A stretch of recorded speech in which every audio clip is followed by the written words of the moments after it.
Prohibition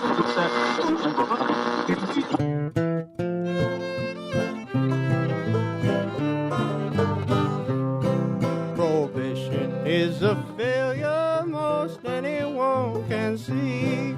For whiskey sold in every state in the good old USA. The policeman will arrest you, he'll lock you up in jail. He'll drink up all your liquor and turn you out on bail.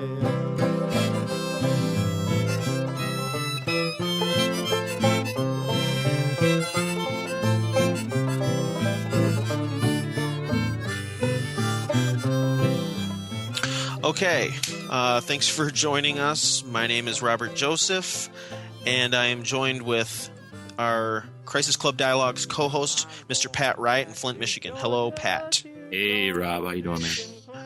This has been an interesting night.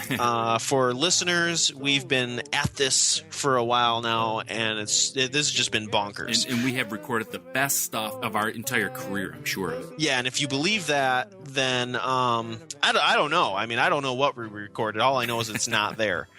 But anyway, this has just been a bonkers, crazy experience. And, again, as I said, I am Robert Joseph, joined with Pat Riot for the Crisis Club Dialogues and what will likely, if anything, be Dialogue 3. For 3, which incidentally is the third restart of the intro. Yeah, third attempt. Take 3. And I don't know, I think we've got a little bit of material. That's salvageable.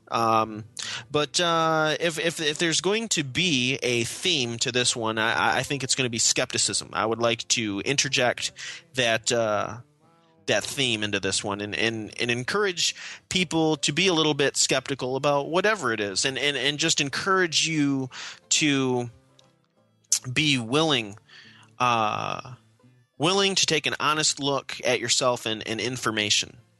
All right, so if you instinctually are put off by a certain political philosophy, well, maybe those are the beliefs or the information that you need to take the closest look at, because there's obviously there's some sort of bias or there's some sort of prejudice that I find that I have that are definitely worth taking a look at when I'm put off by certain ideologies. But I think when it comes to a subject like skepticism, that's sort of in a sense, and I want to be nice about this, but that's sort of where me and Pat tend to sometimes deviate in our thoughts, and at least the way I see it. I don't know. I'm more skeptical than Pat, if you ask me. So yeah, what would be the opposite of a skeptic then? I don't know. Well, I don't know. I mean, gullible, but that's not exactly it though either. And right. I don't think that you're gullible. I truly don't. Well, I was just gonna throw a word out there, and it might not necessarily be the exact opposite of a skeptic, but I would think definitely if it's like the dark side of the force, maybe conspiracy theorist. How about that? Well, I don't know. I'd have to think about that a little bit. Yeah. I don't know if those are exactly polar opposites. To me, maybe it is. I don't know. I think I exhibit a lot of that. I internalize a lot of both those definitions into how I look at something. So, for instance, if it's more political nature, I am skeptic 100% of everything that is said and told to me. However, if it's like an action reaction kind of story or whatever. Like, why did something happen? I'll go down that rabbit hole and try to feel as much information out as I can about that one subject. Does that make sense? Yeah, it makes some sense. And I guess for me, what a lot of it comes down to is just patience, right? Yeah. So, and I have lots of it. I can entertain any subject. And I don't. I mean, I truly don't. And it's, I wish I did. I should have more of it, because. I mean, it's almost to the point where I kind of feel like, okay, I know what I know, and that's all there is to it, right? So I kind of get these instinctual gut reactions when I look at news stories, and maybe sometimes I don't read them all through as much as I should. And because I just sort of get this, gut reaction analysis thing going on where I say, okay, I buy the first paragraph of this. So it sounds good. I've got a brief overview. Okay. I believe this, and that's a problem, right? I should be more patient, and I should take the time to digest all the information, and I should follow it up more than I do. And I don't, and I need to. I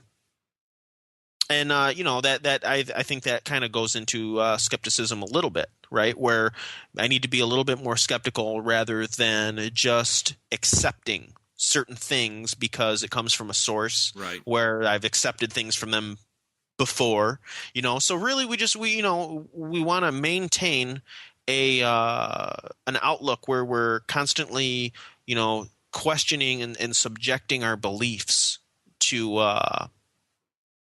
and analyzing. Now, we don't want to get caught into a state that I call analysis paralysis, right? Or this circular insanity where you just constantly go through these thoughts almost like a bad acid trip or a come down off of a strong amphetamine or something like that, or one of the more cerebral drug experiences where towards the end of the experience you've kind of come through the annihilation of the ego, you've come through the blissful euphoric feelings associated with the experience, and then you've found God. Yeah, and then you sort of going through the downward spiral of thoughts eating themselves, and I don't know. You can either relate to that or you can't. You know what I mean? And maybe I didn't even put it forth as eloquently as analysis paralysis. I think that's perfect. Yeah, and I'm definitely subject to that, and I don't want to create the wrong impression. Okay, where I'm not. That has been a common experience with me with using, like I said, more cerebral drugs or drugs which are associated with that experience. But and those have become a problem for me in the past, drugs, and not even so much those, but drugs in general. I was just going to say drugs in general. Yeah. I have no business doing mind altering substances. Okay. Put it that way. I do have a drug problem. You've had enough of it. Yes. Yeah. Self-restraint is just not one of your virtues. But the thing is, I don't want to create the impression that the sort of thoughts or the analysis paralysis is strictly a phenomenon associated with my drug use. Okay. I am subject to that regardless. And just earlier, me and Pat were talking about depression and the fact that, and we've lost all that recording, but earlier we were talking about the fact that I have been a little depressed lately. Hey, I'm depressed. We did lose about 2 hours worth of stuff. Yeah, that actually doesn't upset me. And as a matter of fact, under mysterious circumstances, that sort of further illustrates some of the differences between me and Pat, which make up what I think is a dynamic relationship. But whereas he sees and views the loss of all that recordings as being a bad thing, I kind of see it as being a good thing and not so much necessary. But I see it as both. I'm not upset about it. I wasn't thrilled about what we had. I see it as both, though. I do. Yeah, so I don't know. My strengths, I think, is to be able to see the other side as clearly as I see my own, and that gets me to question my own. Yeah, right. Which is one of these analysis paralysis. Well, it's one of the things that Crisis Club sort of stands for, and as time goes on, we want to distill my philosophy, the philosophy that I have. Also what Pat brings to the table, but we want to distill the beliefs associated with the Crisis Club and also our goals, and we want to distill that into a manifesto. We want to distill that into something that we can actually put forth on paper or write it down and number it and say, okay, this is what we stand for, or this is what the sort of principles that we think And we have a call from someone queued up right now that we're going to listen to, which deals with this very same thing. And again, we've had a lot of comments, constructive criticism from people who are supporting what we're doing, offering us words of encouragement, and we love that. I personally love it. So let's go ahead and take a listen to that.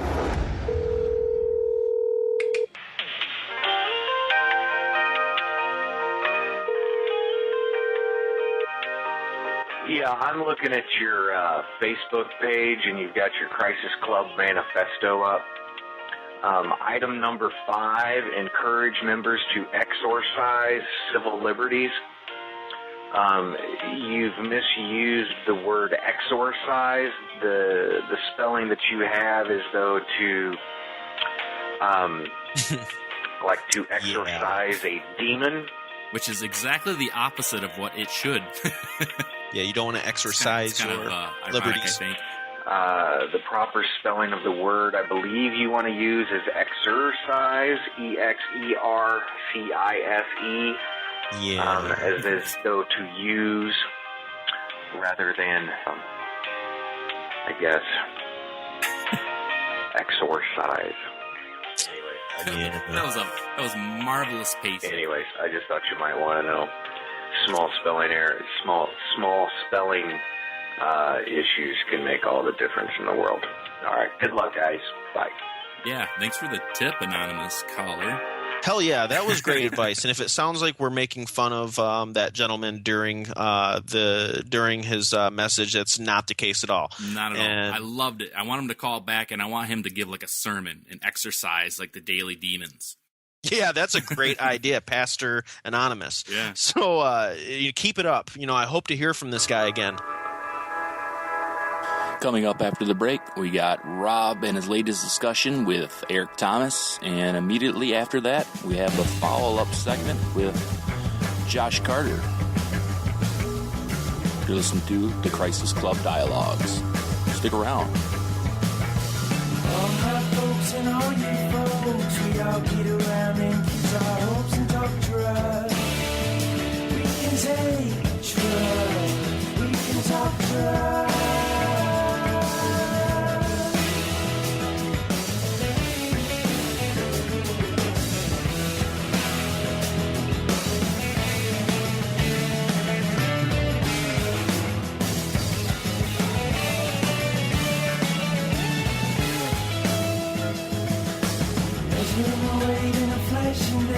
Anesthetised by the things that we say for drugs. Oh, for drugs. For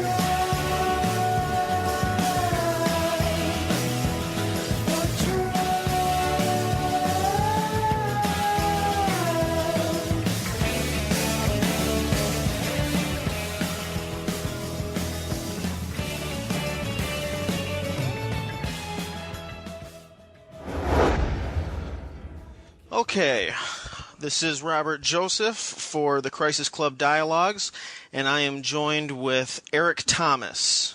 Yes. How are you doing, sir? I'm fine. It's Sunday, sitting around.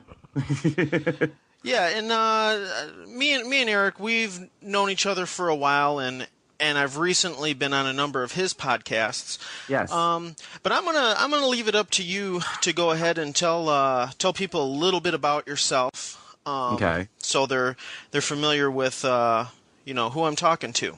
Okay. Well, you and I obviously went to high school together. I went to Flushing for. Wait, I'm not supposed to say that. I went to a No, place. it's fine. I went to.